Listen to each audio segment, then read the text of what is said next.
আমরা হচ্ছে রিসাইকেল মাল কেনার পরে এটা ওয়াশ করি আমাদের গোডাউন থেকে।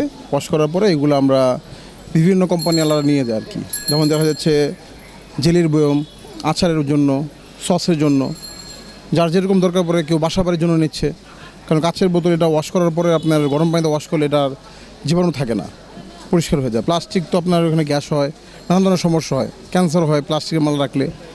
রিসাইকেল মালে কাচের বোতলে কোনো সমস্যা হয় না। আর অনেক বোতল আছে, সসের বোতল, আচারের যে বোতল, তারপর আপনার মেয়নিসের বয়াম ইত্যাদি আর অন্যান্য বয়াম আছে। আপনার হামদর্দের যেই বোতলগুলো আছে আমাদের কাছে আসে, যেমন ফেরিওয়ালা নিয়ে আসে, তারপর গুলশান বনানী বড় বড় রেস্টুরেন্ট থেকে নিয়ে আসে। আমরা যাই না, ওনারা নিয়ে আসে, আইনা আমাদেরকে দেয়, আমরা কিনে রাখি আর কি। এক একটা একদম, যেমন আপনার বেঙ্গল গ্লাস থেকে যদি আপনারা নতুন গ্লাস নিয়ে যান, বেস্টের সসের বোতল, সেটা হচ্ছে কি আপনার রেটটা পরে হচ্ছে 22-23 টাকা। আমাদের কাছ থেকে নিলে 8 টাকা করে পায় আর কি। রিসাইকেল ওয়াশ করে দিই আমরা, 120 করে বস্তা ভরে দিই।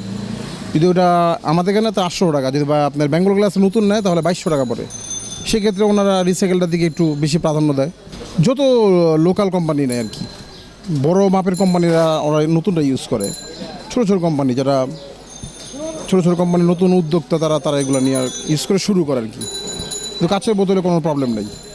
আমার এখানে হচ্ছে 2টা মহিলা কাজ করে, 2জন স্টাফ কাজ করে, আমি আছে এবং আমার বাবা আছে। আমি এটার মধ্যে আছি 8 থেকে 10 বছর হয়ে গেছে। পড়াশোনা ফাঁকে ফাঁকে আব্বুকে সময় দিতে দিতে ভালো লাগছে, বড় ব্যবসা করতেছি। দোকান ভাড়া, বাসা ভাড়া সব মিলে আপনার 70 থেকে 80 হাজার টাকা সব দিয়ে আলহামদুলিল্লাহ ঠিকঠাক মতো আছি, সমান সমান আর কি।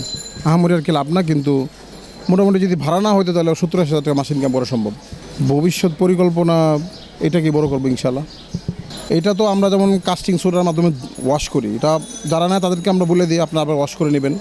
তারা ওয়াশ করে সুন্দর করে শুকায় তারপর মাল ভরে। তবে আমরা ক্যাপটা দিই নতুন, ইম্পোর্ট করা ক্যাপ থাকে, বাংলাদেশে আতাখানের ক্যাপ থাকে, ওগুলো ইউজ করলে দেখা যেতেছে সমস্যা হয় না। উপরে ক্যাপটা থাকে আপনার স্টিলের ক্যাপ থাকে, ওটা রিসাইকেল দিলে সমস্যা হয়, কিন্তু আমরা তো ওটা নতুন দিই, যার কারণে কাঁচের বোতলের সাথে কোনো সমস্যা হয় না।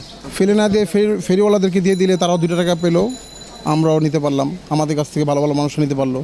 বাচ্চাদের খাবার রাখলে কোনো সমস্যা হয় না, অসুস্থ হওয়ার সম্ভাবনা নাই।